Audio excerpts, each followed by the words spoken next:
The government here says it is trying to purify society by rewarding those who are trustworthy and punishing those who are not. So like the credit score that most Americans get for how they handle their finances, Chinese citizens are now getting social credit scores based on everything from whether they pay their taxes on time to how they cross the street.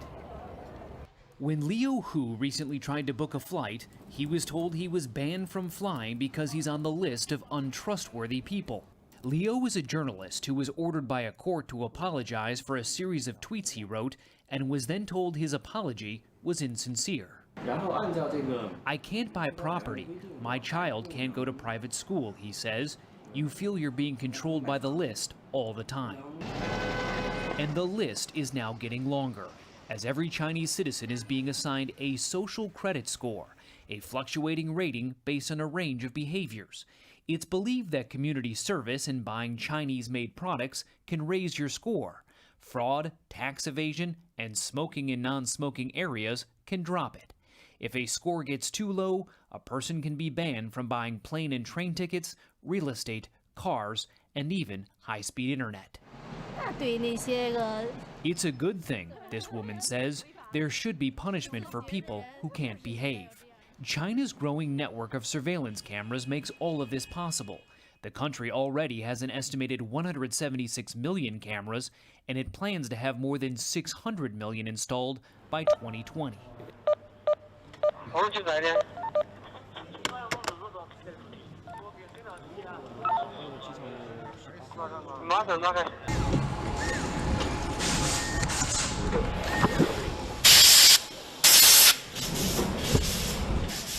我们可以追溯到说，出现每一张脸都可以对应说他的身份证，以及他所经过，比方说在过去1周，我们回溯他的行经路程，我们也做了像人和车的匹配。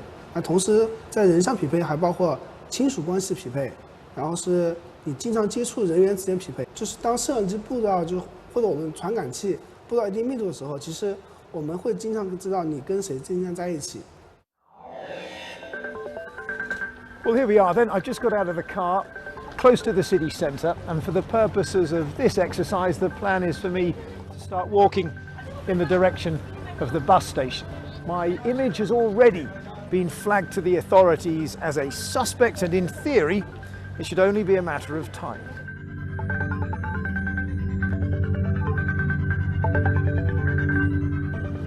So already on this bridge, I can see 1, 2, 3 CCTV cameras. Of course, there's no point hiding from them. Just keep on walking. Maybe these guys aren't in on the joke.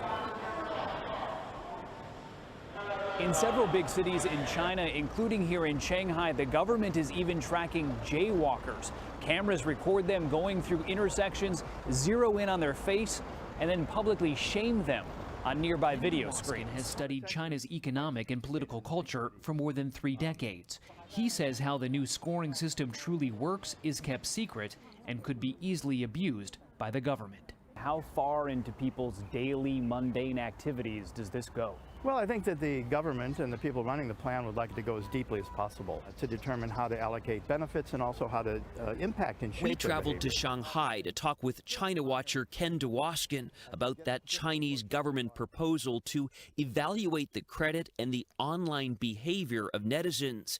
It's a plan to rank citizens based on their online activity. It's a way of compiling information on all the way down to the individual levels that can be rolled up into a score that really talks about how well aligned you are with the agenda of the leaders. Think of it like a credit score that combines everything from shopping habits to social media posts and can be used by the ruling Communist Party. It's a continuation of what the Chinese used to do in what they call the dangan, the portfolio, the personal portfolio. That portfolio was a sort of file which could affect everything from employability to healthcare options. This advances that concept into the digital age in a country that does not have privacy laws that prevent mass data collection. The information compiled could affect your ability to go to a top university, could affect your ability to get a really good job, could even affect your ability to get a passport to travel abroad. What do you think of this proposed social credit score system? The score system will probably further narrow the space for speech, Zhang told us. There won't be much that's fit to say in the end. It's pretty scary. Now, that social credit score system would not be rolled out for a few more years, but it apparently is already having a chilling effect. Zhang was so concerned about talking with us that she set up the interview using several different cell phones and ultimately encrypted text messages. Gail? 到处都是监控，每天装甲车啊，一些坦克啊，在社区里面走来走去，也没有具体的法律规定，没有它的一些尺寸。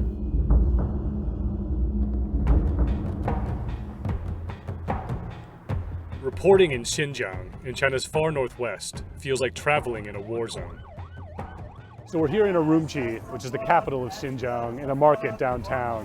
The security here is incredibly tight. There are armored cars on the street, police stations on every corner, and tons of surveillance cameras. In the past year, police have stepped up security. The region is now under what's probably the most intense government surveillance in the world. Here, China is experimenting with futuristic spying technologies. For years, China has tried to suppress a separatist movement made up of Uyghurs, a local ethnic group. Authorities say the separatists are Islamic terrorists. We came to see what life looks like in a place where your every move can be monitored.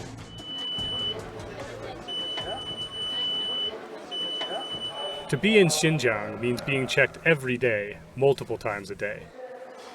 When you go to a market, when you drive a car, when you take a train, even your smartphone is checked. As reporters, we were stopped dozens of times by police in just a few days. Our interviews were interrupted. We were detained and chased out of town.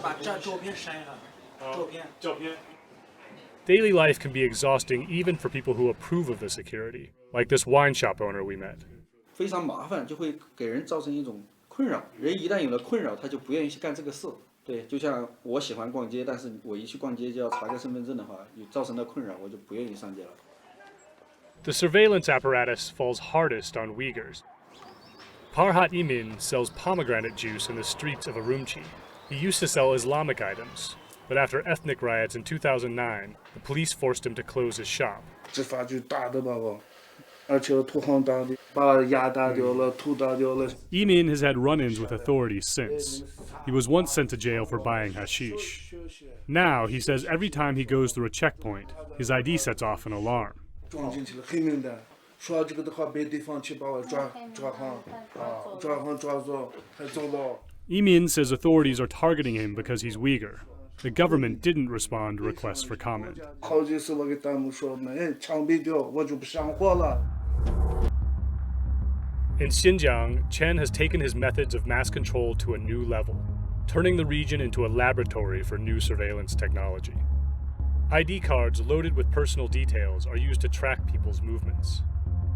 Residents have different levels of freedom based on factors like ethnicity and religious practices.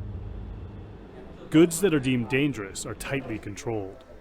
If you want to buy a knife in this cutlery shop, for example, the purchase is tied to your ID, as this salesman demonstrates.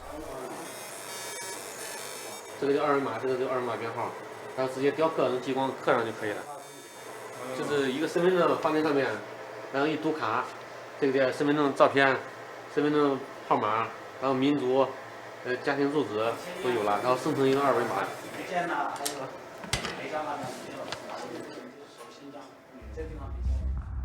The system also tracks faces.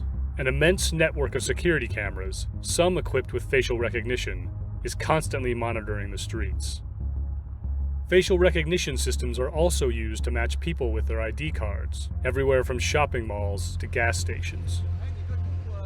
Authorities use artificial intelligence that can alert them if someone in a video is walking too fast or parked in the wrong spot. The government has also massively increased human surveillance. It has recruited 6 times more policemen this year than it did in 2015. Cities are now dotted with brand new police booths, one every couple hundred yards in some Uyghur neighborhoods. Hamid says the situation in Xinjiang took a turn for the worse in the spring this year. Police started collecting massive amounts of detail about the lives of Uyghur residents. 这个表格呢，就是发到每一个人的手里。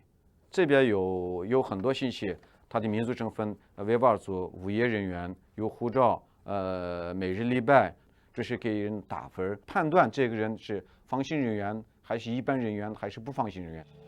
Hamid and other Uyghurs in exile say people categorized as unsafe were sent to study centers for political education. We found one of the so-called schools buried down a rural road on the outskirts of Kashgar. It was newly built and looked more like a prison, with watchtowers and walls topped with razor wire. 这是说白了就是集中营，这个时候就通过监控来指定抓什么样的人。 The government didn't respond to our request for comment, but Hamid says many more people are being detained today than in the past. 很多人他不知道为什么被抓，不知道把他送到哪里，不知道什么时候放出来。